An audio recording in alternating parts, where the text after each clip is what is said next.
here at Village Preservation to tell you a little bit about us. We have been documenting, celebrating, and fighting for the preservation of Greenwich Village, the East Village, and NoHo since 1980.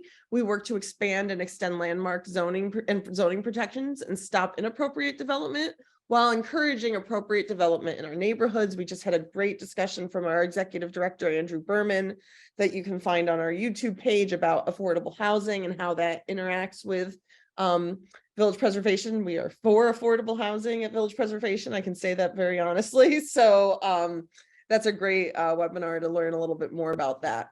I also have no problem bragging about this because it happened before I got here. We have secured landmark designation for more than 1,250 buildings in our neighborhoods and zoning protections for nearly 100 blocks. So that's a big accomplishment for a small organization, and we're very happy to continue to do that work.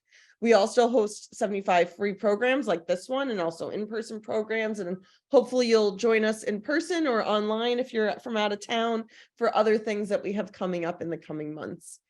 Our events cover a wide range of topics focused on the history, architecture, and culture of Greenwich Village, the East Village, and NoHo, and the important role of historic preservation in our communities and our lives. We look to examine the role of everything from small businesses to independent cultural institutions, civil rights and justice movements, great artists, writers, musicals, dancers, and the connection between the creative legacy of our neighborhoods and the irreplaceable, unique built environment of our neighborhoods. And today we'll get into some of that built environment discussion, which we're really excited about. We love a good architecture history discussion here at Village Preservation.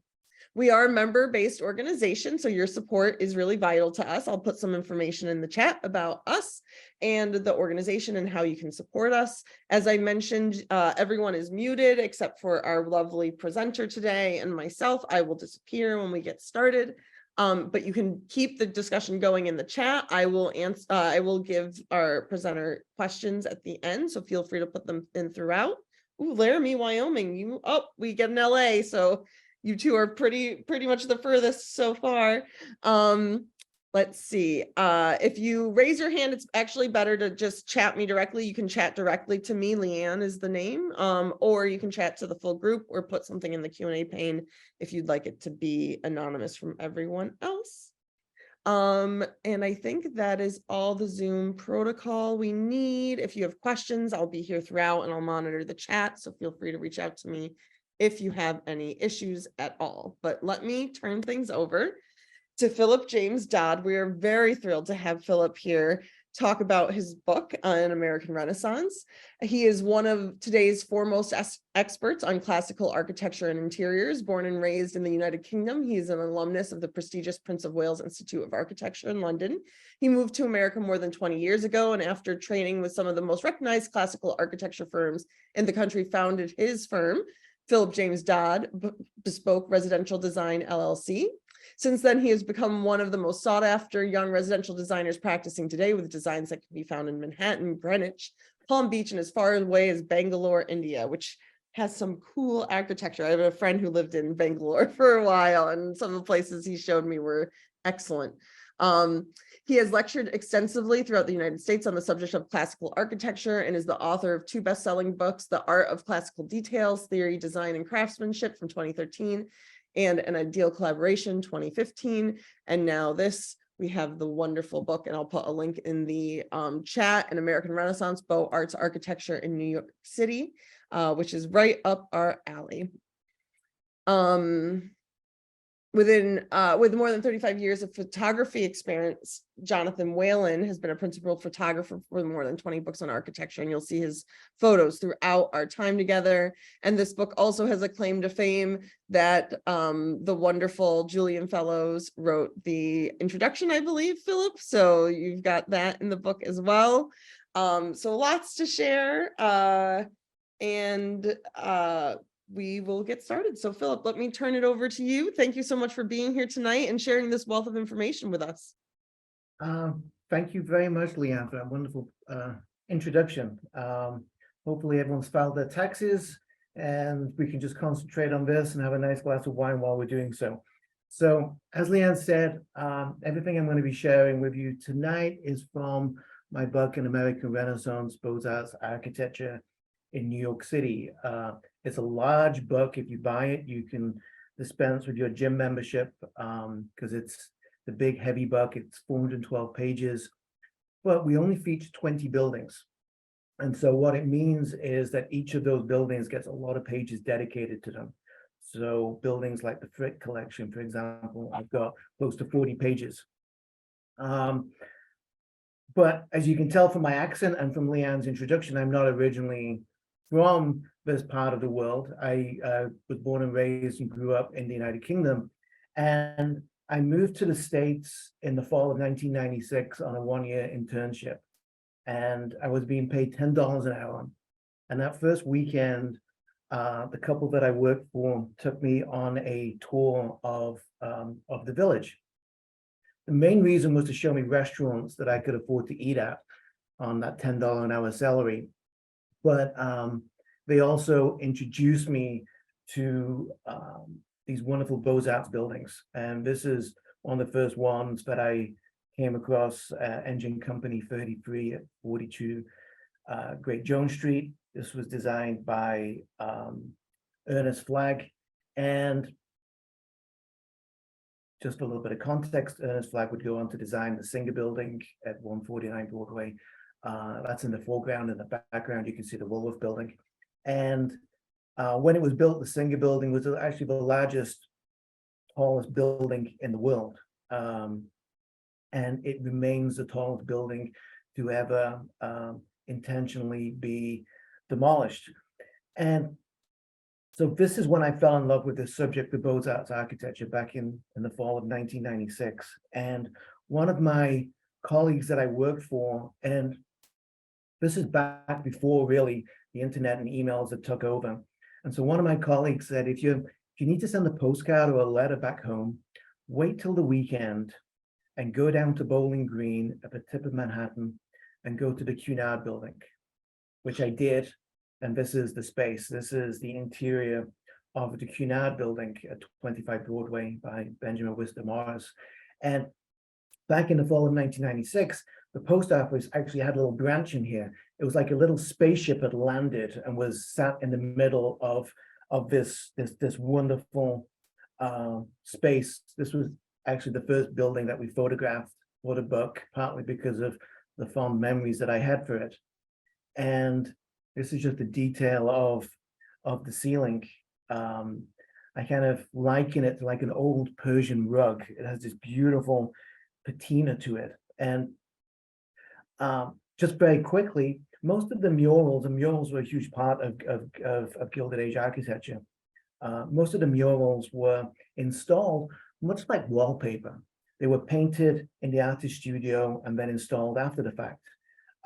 This is one of the few examples which was not. This was actually painted on top of scaffolding by a gentleman called Ezra Winter.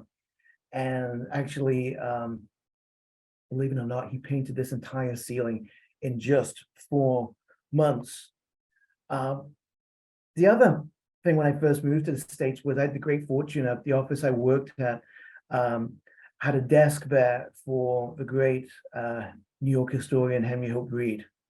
And so for many years, I was sat next to him, and Henry used to give many walking tours around Greenwich Village. And I remember he gave me a copy of this book, which was published back in the early 1980s. And it's really just a paperback, a small little leaflet, it's 76 pages, but it featured 108 buildings. And he started at the tip of Manhattan and worked all his way up. And it showed you all the different styles that embody Beaux-Arts, American Beaux-Arts architecture. So this was one of the inspirations that led to my book. And we would do things a little bit differently. We actually have organized the buildings chronologically. So you get to see from the earliest buildings, the influence of Victorian architecture. And then as you get towards the end, the influence of Art Deco and modernism. And just as Leanne said, just a couple of quick thank yous. Jonathan Wallen, the photographer whose photographs you're going to be umming and awing at. And it's funny, when most people see this book, they comment on the size of it, then they tell me how beautiful the photography is. And then finally they ask me if it's coming out in an audiobook, because nobody seems to read books anymore. And then next to him, Julian Fellows, Lord Fellows. And when I started work on this book, I realized I needed somebody famous to write the foreword, because nobody knows who I am. And at the time, Julian had just finished Downton Abbey, and there was a rumor that he was going to be working on an American version of Downton. And so I thought, well, that's perfect. So I was able to get in touch with him, which is another story. But after that, and he agreed to write the foreword. And after that, it was just very serendipitous that it would take me 5 years to finish the book, and it would take him 5 years to complete what became the Gilded Age on HBO, and really what is the saga, the story of the Russells and the Van Ryans, and why there is this great resurgence in interest in the Gilded Age. So what was the American Renaissance, the title to my book? Well, this is the interior, the library of the Morgan Library at 225 Madison, designed by Charles McKim in 1906. And I think if you're going to use any word to describe this era, it is opulent. And I think this is one of the most opulent rooms in the city. Just a little tidbit of information is, originally when McKim designed this, where you see the tapestry were windows that would let in a lot of light into the space. But Morgan purchased this tapestry in Belgium and asked that they be covered up and this installed. And just to show that J.P. Morgan obviously had a good sense of humor, the subject of this tapestry is one of the 7 deadly sins, avarice, which is a desire for insatiable greed for riches. But another term for the American Renaissance is the Gilded Age, which was obviously coined by Mark Twain. It's an era that really stretches from the 1870s to the 1930s. It's the aftermath of the destructive Civil War. And it's in an era where America is changing from an agricultural society to becoming the world's foremost industrial power. During this time, we have all these technological advancements. We enter the era with horse-drawn buggies and kerosene lighting and voice pipes. And we leave it with the telephone, with automobiles, with the electric light bulb, with subways, and most importantly, structural steel. The Bessemer process allowed buildings to no longer have to be load-bearing masonry. They could now be steel frame skeletons, which meant that these buildings could now physically and metaphorically reach for the stars. But this is also an era of great wealth. Julian in the foreword says that this is the first time that Americans had more money than anybody else in the world. And so we have Andrew Carnegie, J.P. Morgan, John D. Rockefeller, Henry Clay Frick, Alva Vanderbilt, who became Alva Vanderbilt Belmont, and one of my favorites, the great Otto Kahn. And Otto Kahn had this famous quote. He said, "It's a sin to keep money idle." I just wish all of my clients felt the same way as that. But these guys, not only had all this money that they could spend, they actually also wanted to transform New York. They wanted to create a city that could rival the great cities, the cultural cities of Europe, of London, of Paris, of Rome.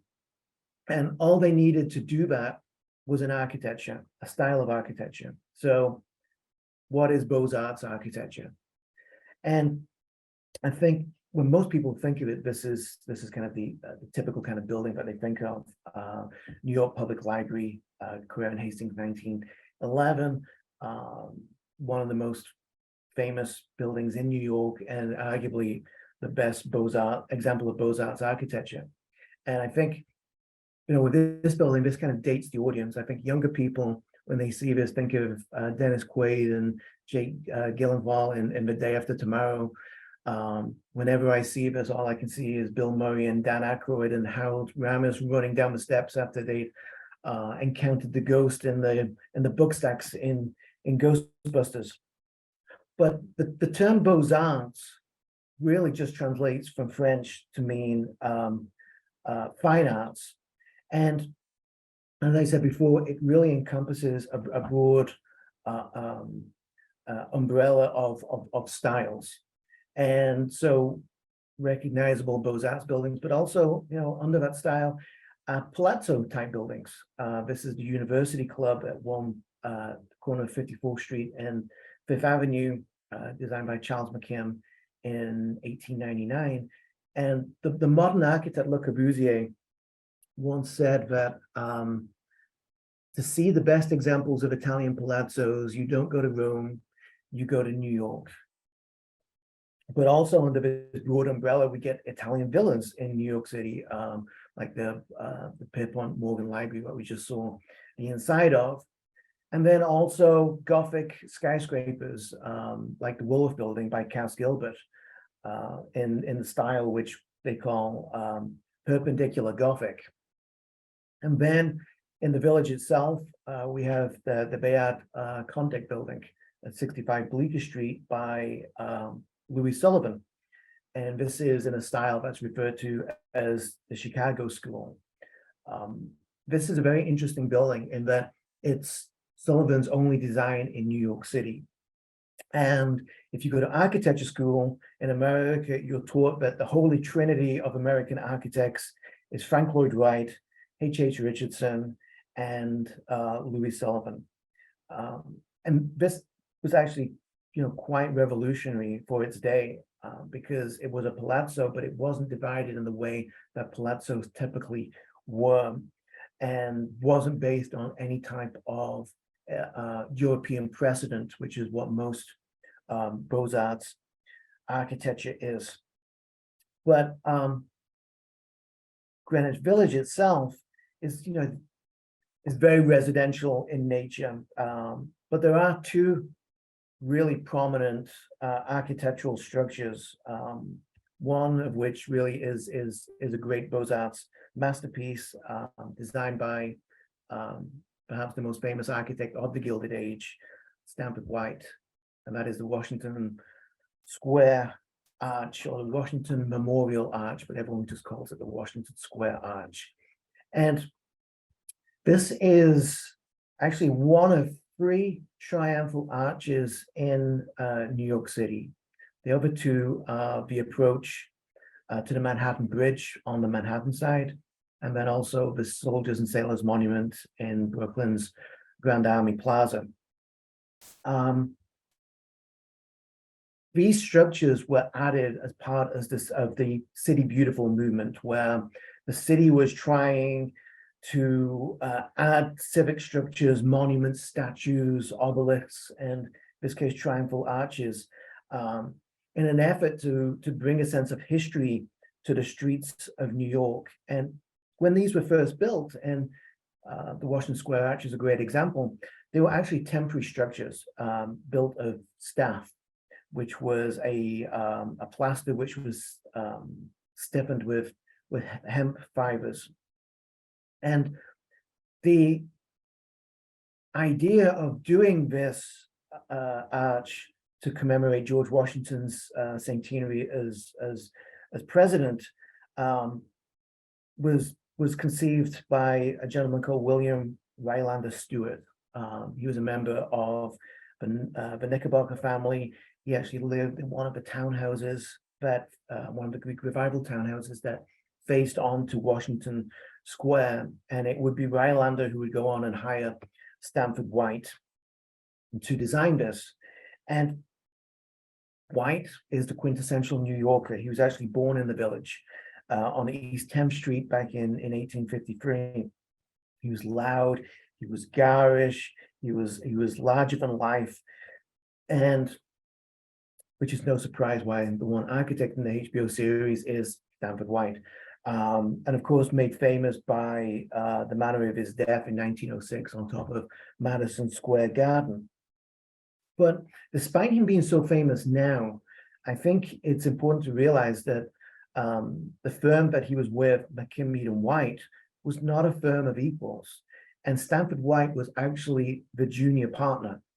Charles McKim took 42% of the profits. William Rutherford Mead took 33%, and Stanford White just took 25%.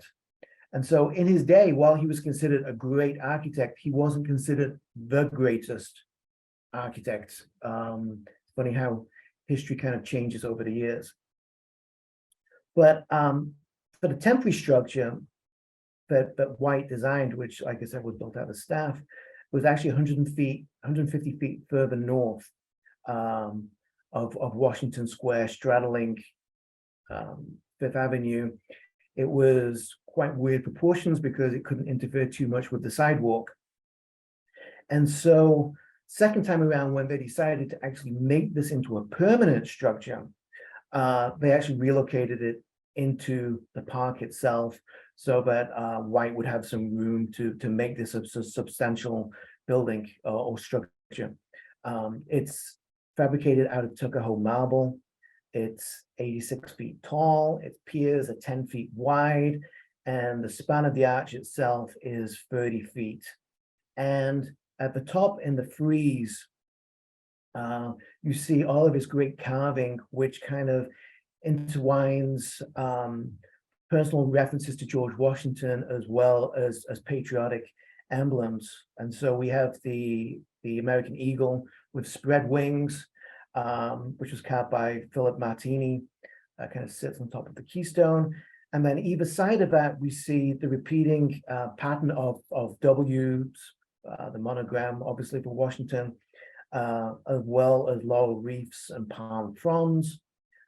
There are 13 large stars representing the 13 original colonies, and 42 smaller ones representing the individual states that existed when this was constructed.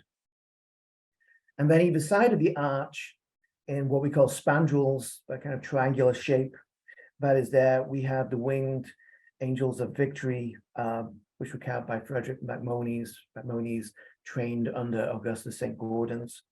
And the faces of the two angels, one of them was based on the wife of Rhinelander, and the other was based on Bessie Wife, the wife of Stanford White. And although the cornerstone for this was laid in 1890, it actually wouldn't be completed until 1918, after Stanford White had been murdered, mainly because they ran out of funds, and this was all publicly funded. And so the statues, which are on the piers, these weren't added until World War I. And the statues, the 16-foot tall statues, represent Washington as the general on the right, and then Washington as the statesman on the left, carved by Herman Atkins, McNeil, and Alexander Sterling Calder. And in the background, you can see the allegorical figures of wisdom, justice, fame, and valor. And this is the part of the talk where I'm glad I can't hear anybody, because you're going to be booing and hissing at me, because actually the Washington Square arch did not make it into our book. Even though we photographed it and documented it, it didn't make it as one of the 20 structures. We only had space for one monument, and instead we included this, the Soldiers and Sailors Monument on Riverside Drive and West 89th Street, designed by Charles and Arthur Staunton in 1902. And the reason we chose this over the Washington Square arch was for a couple of reasons. One, ever since this was constructed, it's been collapsing. And for many years, the city has neglected it. And so we wanted to draw attention to that. And actually, at the end of the book, we have a little appeals page, and where we mentioned this in one of the other buildings that we'll look at. And actually, quite recently, Mayor Adams just announced that he was providing funding to fully restore this structure. So I'd like to think that our book maybe played a little bit into that. But also, we decided that we were only going to include structures which had an interior.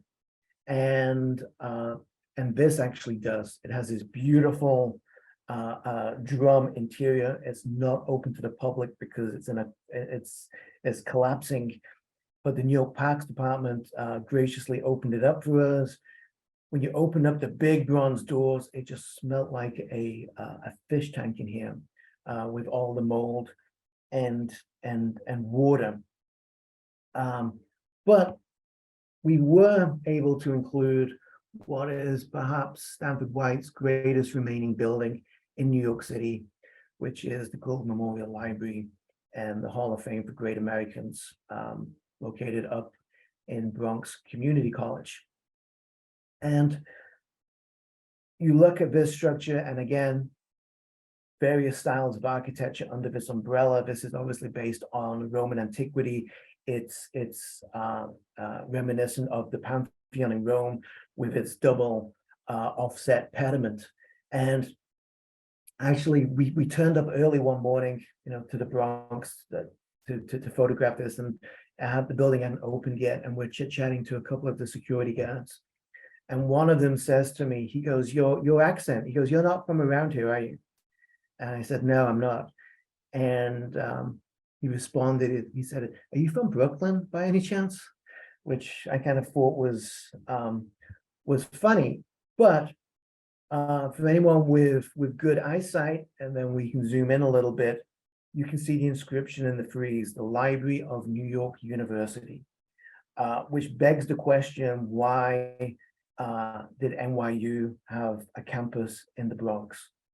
So this dates back to the 1890s. The chancellor of NYU is a gentleman called Henry Mitchell McCracken, and he and actually Seth Loeb, who at the time was the chancellor of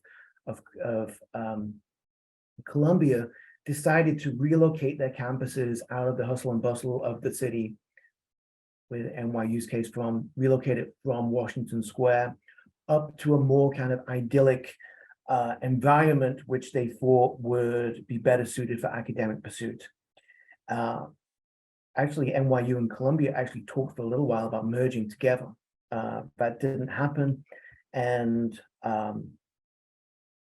Columbia would move up to further up in Manhattan, and NYU would purchase 50 acres of land on an area that at the time was called Fordham Heights and is now referred to as University Heights. But I mentioned it's called the Gould Memorial Library, and so it's shares its name with probably one of the most unscrupulous robber barons of the Gilded Age, the notorious Jay Gould. And for people who watch the HBO series, The Gilded Age, George Russell's character is somewhat based upon Jay Gould. He was referred to as the king of the robber barons. His business partner, Daniel Drew, said that his touch is death, and Cornelius Vanderbilt, the Commodore, said it never pays to kick a skunk after dealing with him. And in 1869, along with Jim Frisk, he would manipulate the stock market, creating what was the first Black Friday, after which it was not safe for him to walk around New York City without a bodyguard.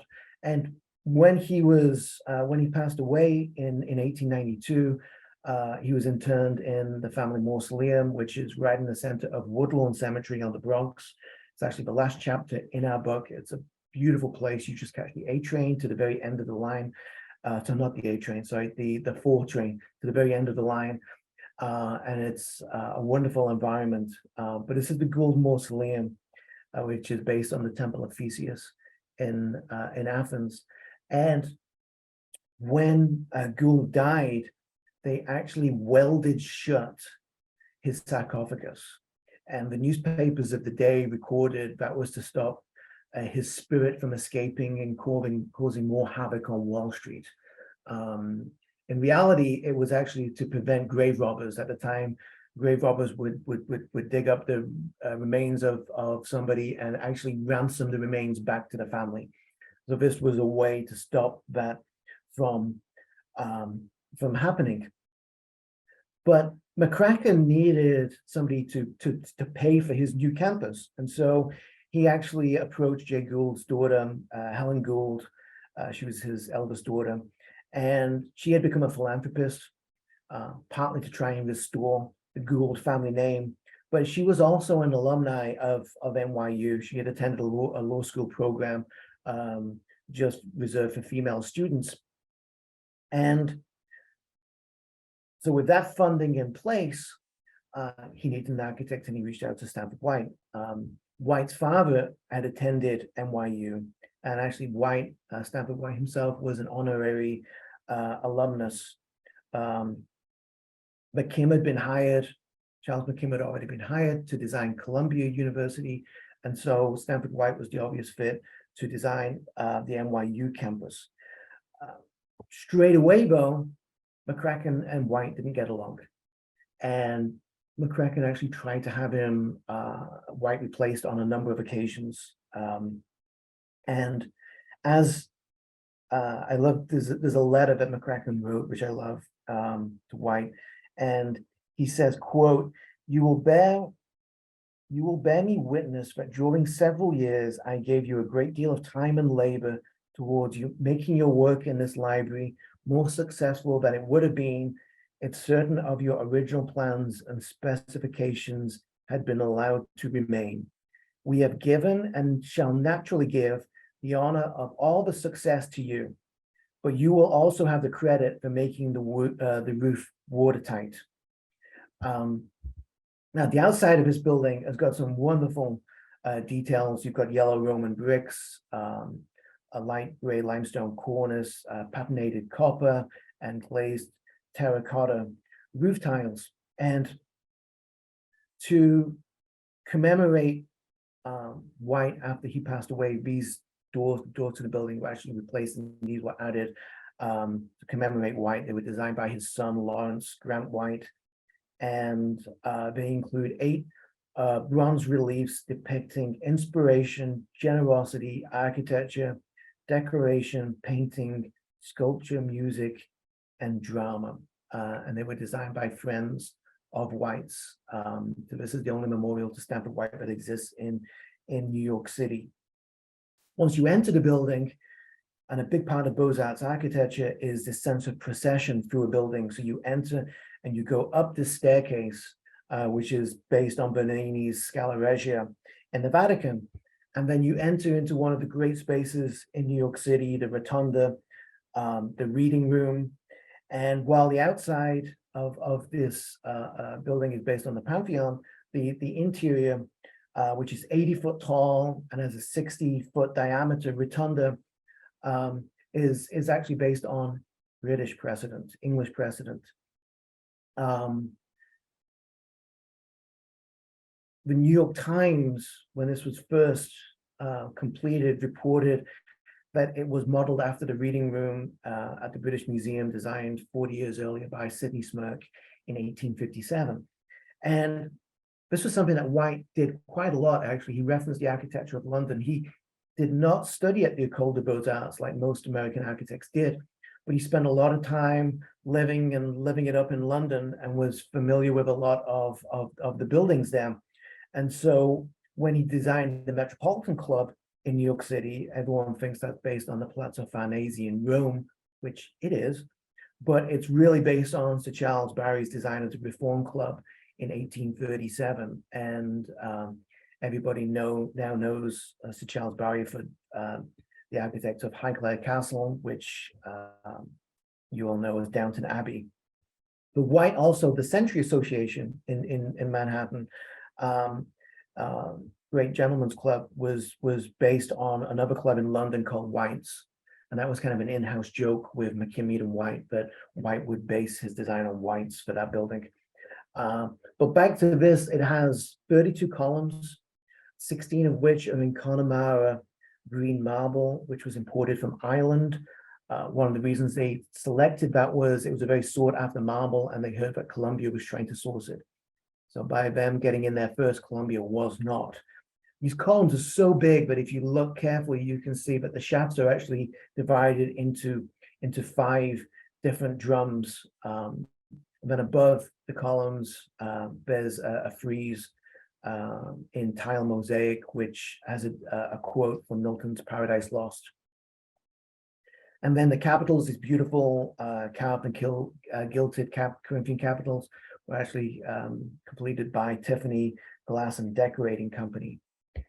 And then around the outside, where you have the engaged columns, in between the columns is, or wrapping around the perimeter of these mezzanines, of which the book stacks and seminar rooms, the glass panels above the author's names, all stained glass, again by Tiffany. And this is an image that didn't make it into the book, but I like to show it because this is one of the classrooms that you see. You see the great Beaux-Arts space, and then this is one of the back rooms. And not long after this building was finished, it kind of became antiquated. Books became more readily available, so all of a sudden there was not enough book shelves in the library, and students became more plentiful, so the classrooms weren't large enough. And as McCracken had foretold in the quote I gave you earlier, the roof did leak. And so ever since, this building has really been in a state of disrepair and constant renovations. But you go up into the dome, and this is one of the great vantage points, I think, in all of New York City.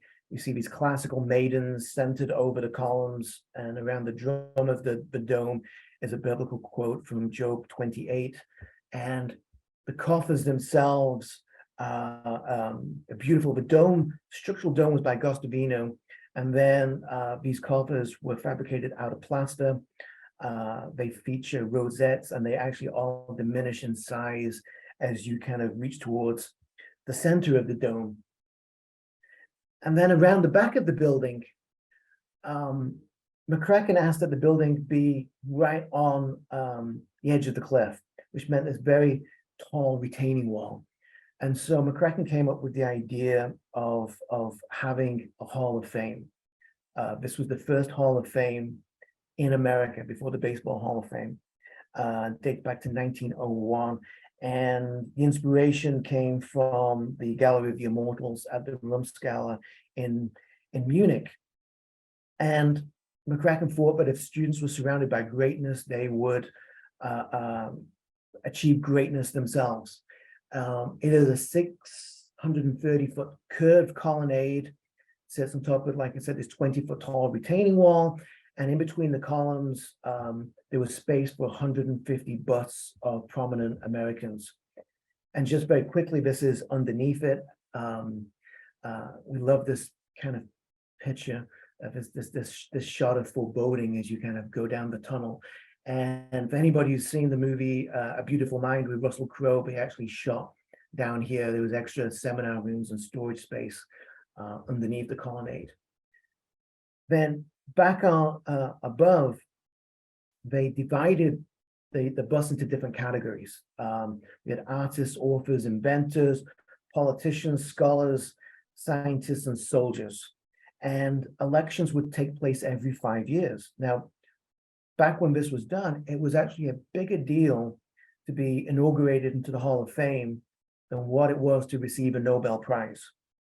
And the first class was, there was 29 people admitted, and obviously some of those are obvious, like George Washington, Thomas Jefferson, Abraham Lincoln, Ulysses S. Grant, but also Robert E. Lee. And actually, when we went to photograph that, a week earlier, Governor Cuomo had taken down the statue of Lee and also Stonewall Jackson. But the statue of Lee is kind of interesting because this is a time, it's like I said, it's right after the Civil War, and there was a fear that the country could easily descend back into civil war. And so this was an olive branch, rather than sticking it to the south, this was an olive branch to try and mend it. So it wasn't meant to be overtly political. And perhaps the most famous statue there is this of of General Sherman by Augustus St. Gordon's. And it's actually a study for a more famous sculpture that St. Gordon's did. But when Sherman was sitting for him, St. Gordon's asked him if he would just tidy up and fasten his button of his tunic. And Sherman gruffly responded, the general of the Army of the United States will wear his coat any damn way he pleases. And this would be the statue of Victory at Grand Army Plaza. The pedestal is actually designed by Charles McKim, which was unusual because most of St. Gordon's works, the pedestals were actually designed by Stanford White.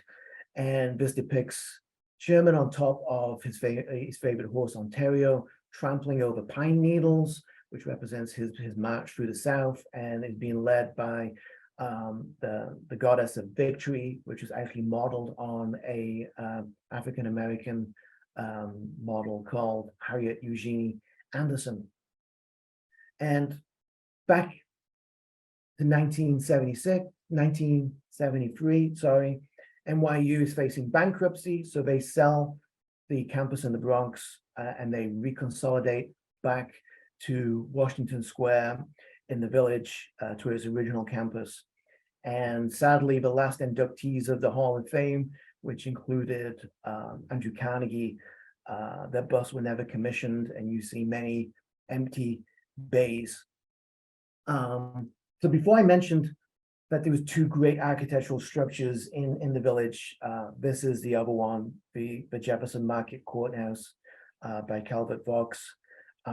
Obviously not a Beaux-Arts building, but I wanted to mention this as a lead-in because we do feature Vaux quite prominently in the book.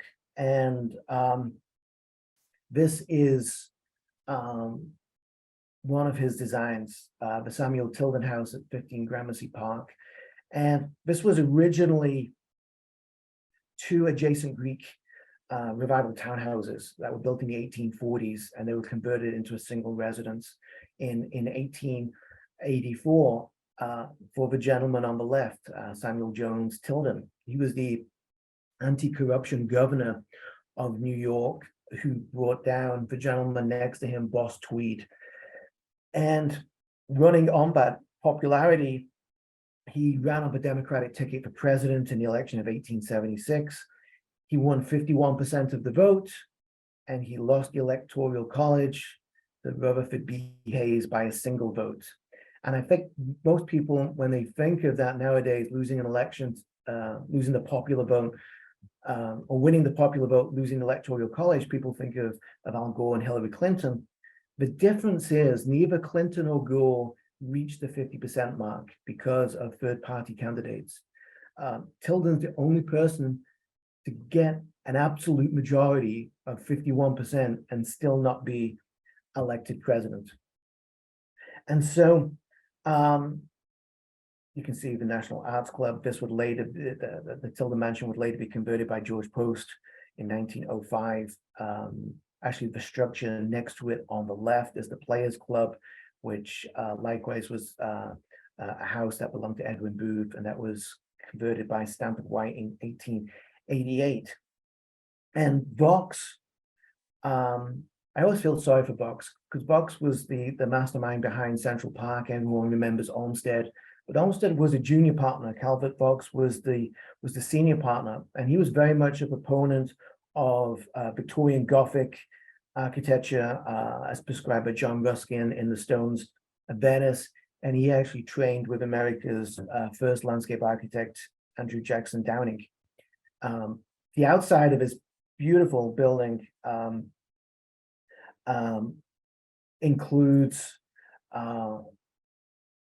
well, I should just mention, when he did this, he actually built an escape tunnel at the back because Tilden was petrified that friends of Tweed would try and get their retribution. So this tunnel was there. It's gone now because when they extended and made it into the club, they built over what was the back garden. But the facade features these wonderful details, all in sandstone, which came from a combination of Scotland and New Jersey. And then in between the two townhouses is this great plaque containing the busts of Tilden's favorite authors, which kind of leads you to what would be inside. The stair hall remains. They took down the stoop. This is the original stair hall from the mansion, and it really kind of maintains that kind of ambience of a private residence.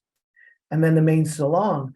And again, if you watch the Gilded Age, this is very much, you can see Agnes van Ryan, kind of the old money, living in this space. Now, this is before the electric light bulb, kerosene lighting.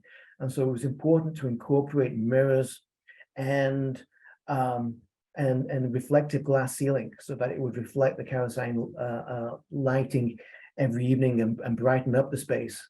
And this is a detail of that ceiling. This was actually by John Lafarge, the famous glassmith. And then what is now the club bar, this actually used to be Tilden's library. There was over 20,000 volumes stored in this space, and the ceiling is beautiful glass mosaic. Like I said, it's now backlit by lighting. When it was done, it wasn't, because it wouldn't be until 6 years later that electricity was brought into Gramercy Park. And this is by Boston artist Donald MacDonald. But Tilden's great legacy was he had this vast library. He did not have an heir. And so when he passed away, he created a trust to create a library. And that library would become what is the New York Public Library. And if you approach a building and look up, which very few people actually do, you can see the inscription in the attic. And so New York Public Library was actually a combination of three libraries, of the Astor Library, the Lenox Library, and Samuel Tilden's library. And actually the figures in between those plaques represent history, romance, religion, poetry, drama, and philosophy. And we're going to kind of end on this, which is the Metropolitan Museum of Art. And you're like, well, what does that got to do with Greenwich Village? Well, there's another connection here to Calvert Box, which is why it's obviously one of the great grand Beaux-Arts monuments in New York City.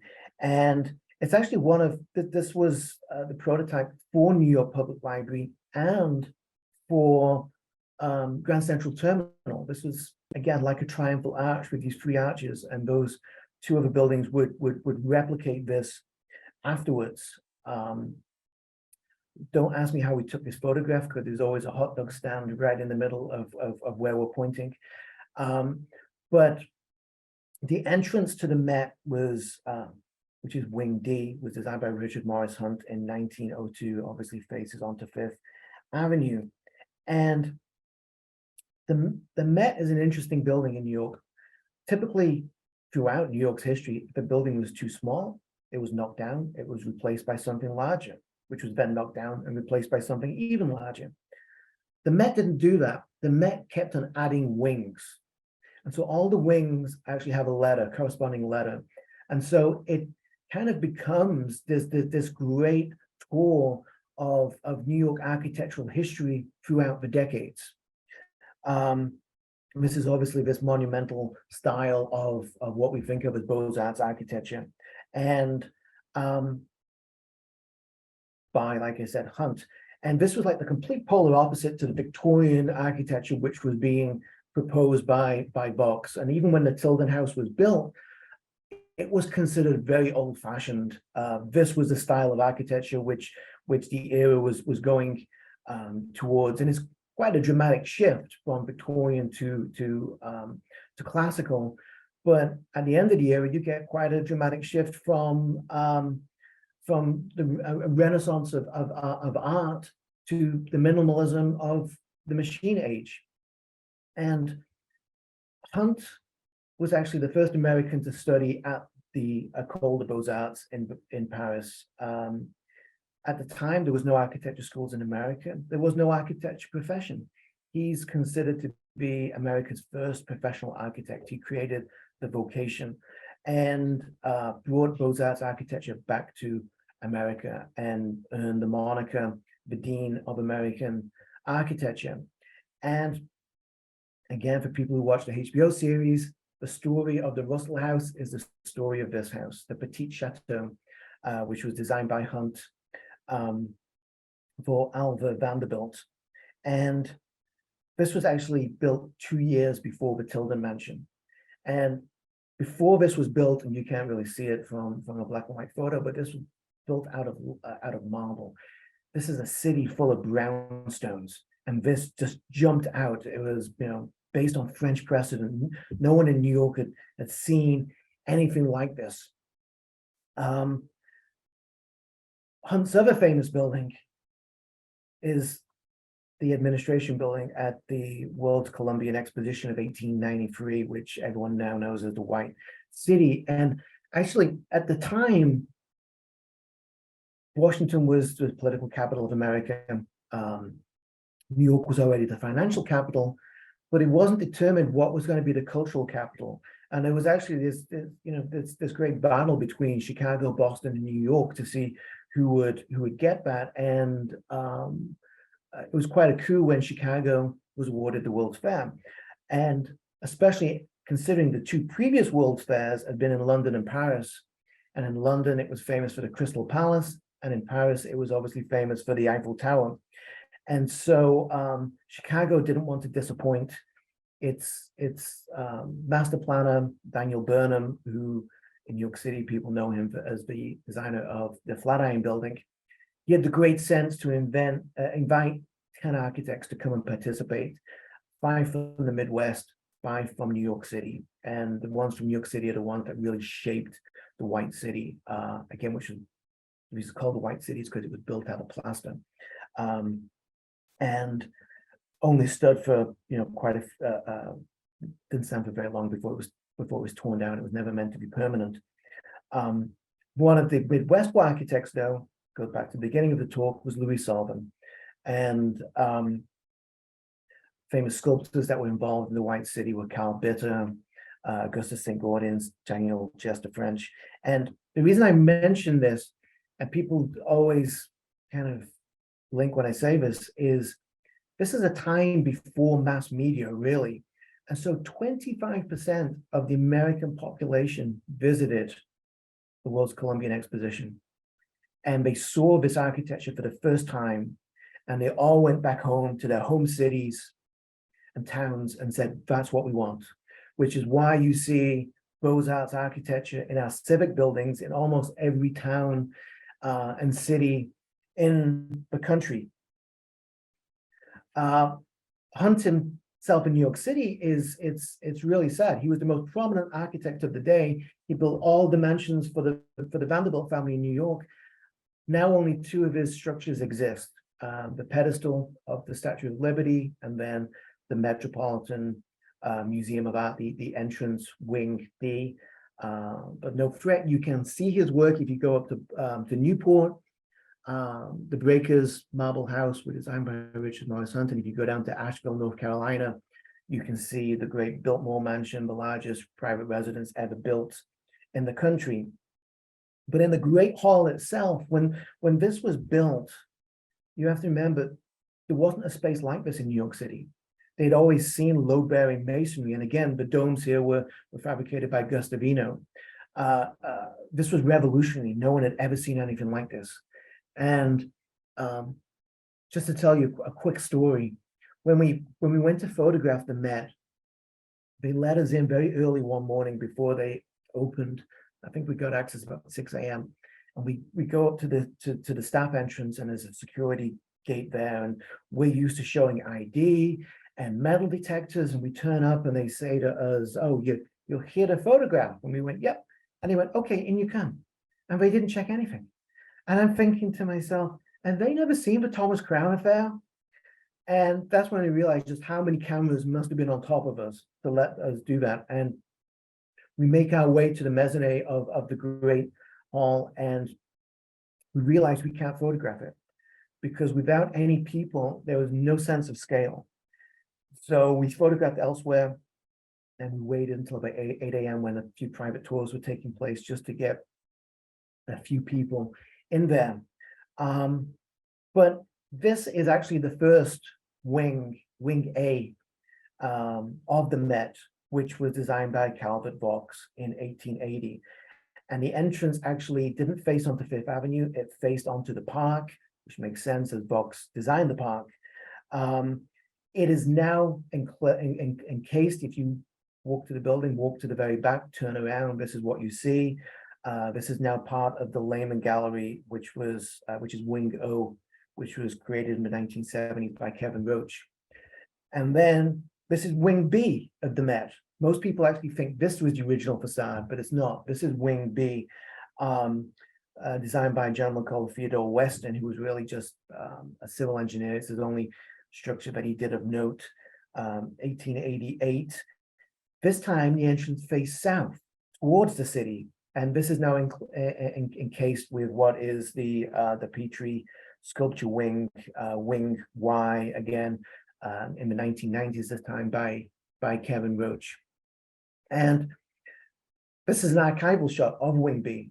So you could originally see there was these big, huge steps that led up to it. Those steps have gone now.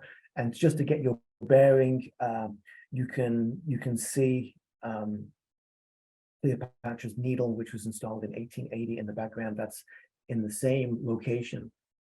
And then an archival shot of Wing D before the flanking wings were added. And in the background, you can see the original structure. The background on the right, you can see the original structure, which was Wing A. Back to the entrance. These are not the original steps. These were actually, again, redesigned by Kevin Roach in the 1990s. Either side are the wings, which were added by Charles McKim to make the facade that we know of as the Met. This 1,000-foot long facade, which stretches 4 blocks from 80th Street to 84th Street. But perhaps the outside of it is most famous for the sculpture, or should I say the lack of sculpture. There's actually 31 carved pieces on the outside, which were all done by Carl Bitter, who worked a lot with Richard Morris Hunt. And originally Hunt passed away before this was finished. And originally he'd intended for these huge allegorical carvings to go on top of where the columns are. And they were meant to represent the ancient, the medieval, the Renaissance, and the modern eras of art. And his son, Richard Howland Hunt, would replace him. And the Met, which you find is hard to believe because at the time the Met was being run by J.P. Morgan, announced that it ran out of money, that it couldn't do the carvings. And so Richard Howland Hunt, being very passive aggressive, decided that he would just haul these blank pieces of stone, these piles of stone on top of them, thinking that they would look unsightly and it would only be a matter of time before J.P. Morgan and the trustees of the Met would allow him to put the sculpture there. And over 100 years later, those temporary blocks of stone are still there. And I just wanted to end with this, which is the Richard Morris Hunt Memorial. Again, this is how much Hunt was revered in New York. Now everyone's forgotten about him. This is actually the only statue, only memorial to an architect in the entire United States. So if you want to have a monument done for you, this architecture is not the right profession. This was actually designed by Bruce Price, and the sculpture is by Daniel Chester French. And actually, if you look at the figure closest to us, she's actually holding a model of the administration building from the World's Fair. And that's it. Hopefully I was on time. Leanne? She is muted. Sorry, yes, my mouse had disappeared for a moment. That you are right on time, and that was fascinating. And I can't believe there's only one. You would think in architecture, excuse me, you would have monuments built to you forever because you are the architect, but I guess not. Well, we can save this for another time, but it's funny that in the Hall of Fame there are no architects. Oh, interesting. There are artists. Actually, Augustus St. Gordon's has his bust there, but there are no architects. So there's no Stanford White. Oh. There's no Richard Morrison in there. And one of the reasons that they chose to put the Hunt Memorial where it is, it's actually on, I forgot to say, it's on Fifth Avenue between 70th and 71st Street. And it banks onto Central Park. And it was put there intentionally to face onto what they considered his great architectural masterpiece, which was the Lenox Library. But when New York Public Library was created and they merged the three collections together, they knocked down the Lenox Library and it was replaced with what is now the Frick Collection. And so poor Richard Morris Hunt was meant to be overlooking his great masterpiece in eternity, is now looking at somebody else's building. Yeah, that's yeah. But, be careful what you wish for, I guess. But it's a good example, that building, because I think most people think of all the great buildings that have been knocked down in New York and replaced by buildings which are quite insignificant. This is one of the few examples where a great building was knocked down and actually replaced with an even better building. Yeah. And so it's not always the case that we that it's one of the rarities, but it's important to kind of note that. Yeah, most definitely. So a couple of questions. If you have questions, send them in, because Philip's been generous enough to say he would answer a few. One is, how did Stanford White die? I only answer the easy questions. So Stanford White.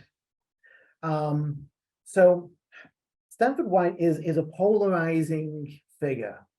I think the best way to describe him was he would make Bill Cosby look like a saint with the shenanigans that he got up to.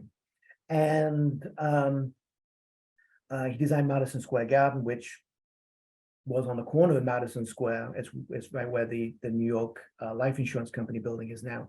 And so that's why it was called Madison Square Garden, because it was on Madison Square. And on the top of that, because there was no air conditioning at the time, they had a theater, a cabaret. And in the summer months, people would go up there and listen to outdoor cabarets in the evening, because it was a way of getting above the heat of the street. It was cooler up there.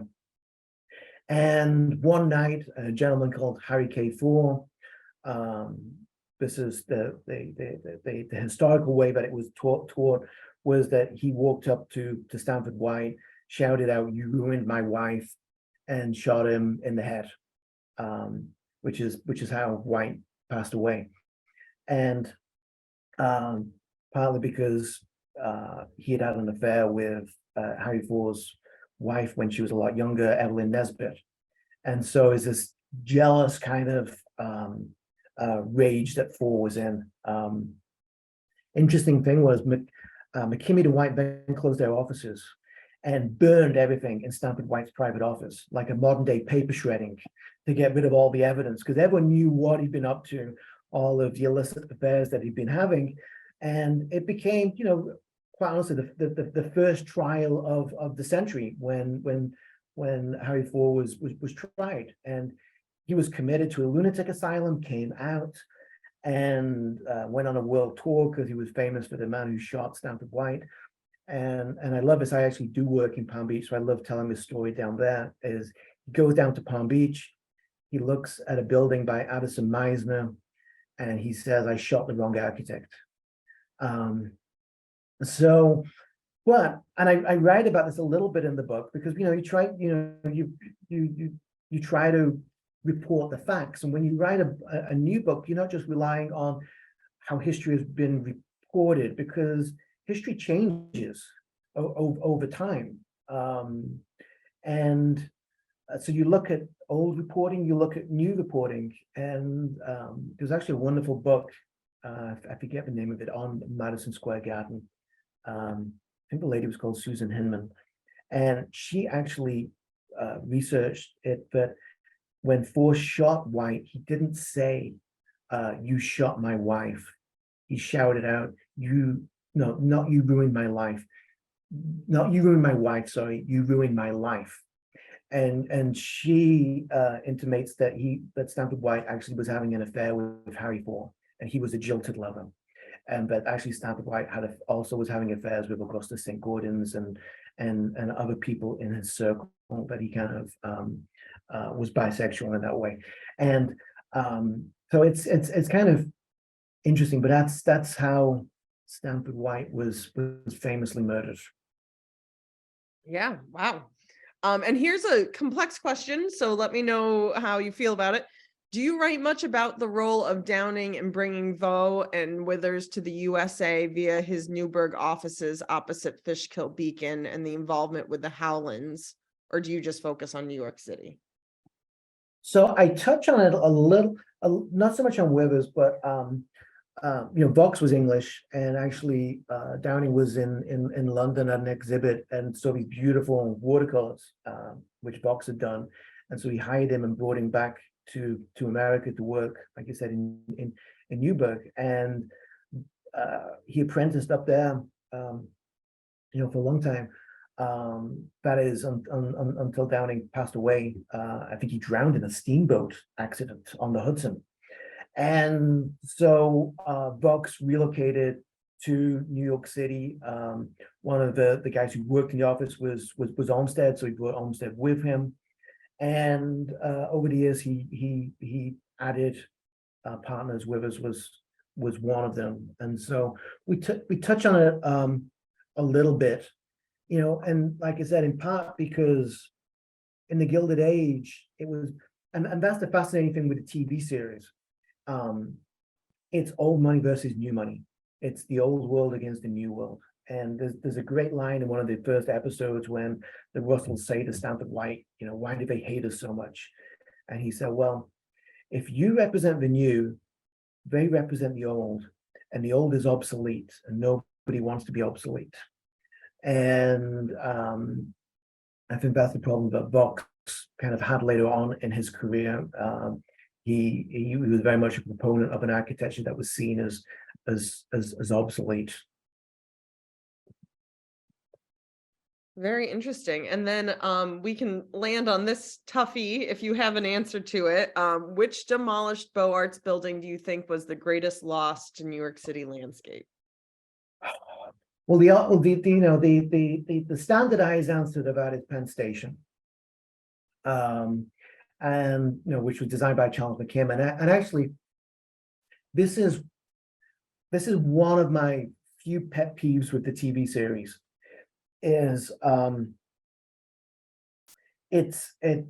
what Julian does quite well is he's creating fictitious characters. So the characters of the Russells and the Van Ryans are completely fictitious, even though the stories are taken from the time. So the story of the house is based on the house, and Caroline Astor being invited is exactly what happened with the Vanderbilts and their daughter not being invited to a party. And so it's a very famous story.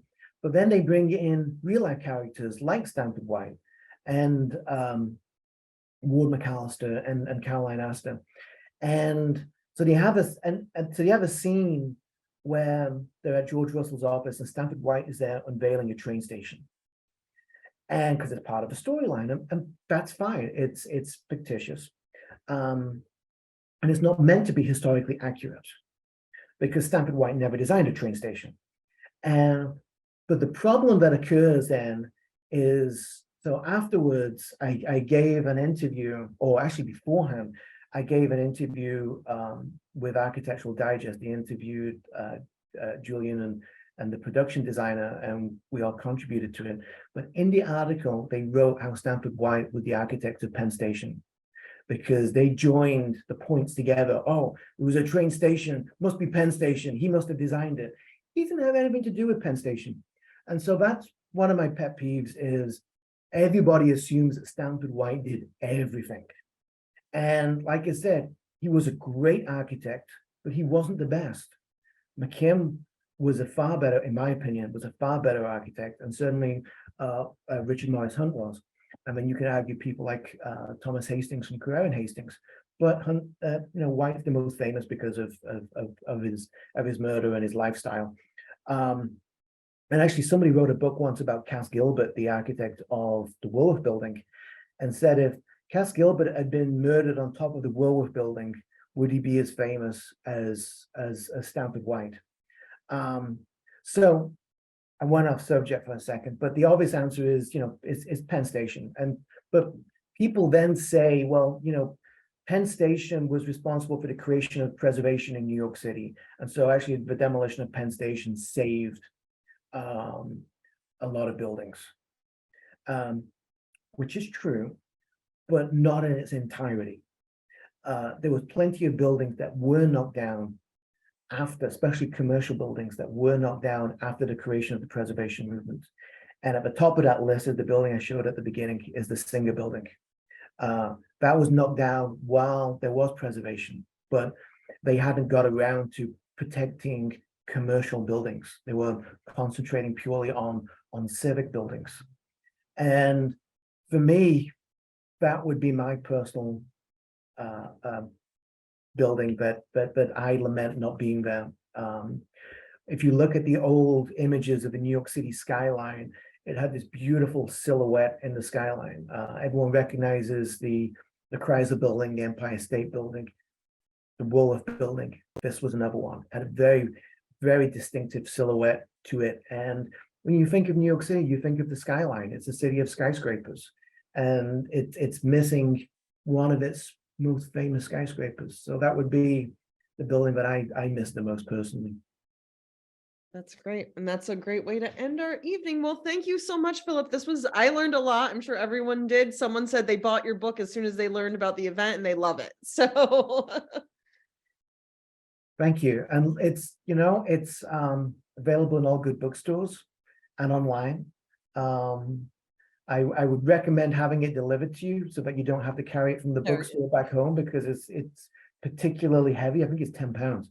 But like I said, if you skip going to the gym one day, maybe you can carry it back from Rizzoli back to your place of abode. yeah, maybe don't plan on a city bike ride with it, but other than that, you're good. I didn't put it in your backpack. Great. Well, thank you so much, Philip. Have a great evening. Thank you everyone for joining us, and we'll see you soon. Take care.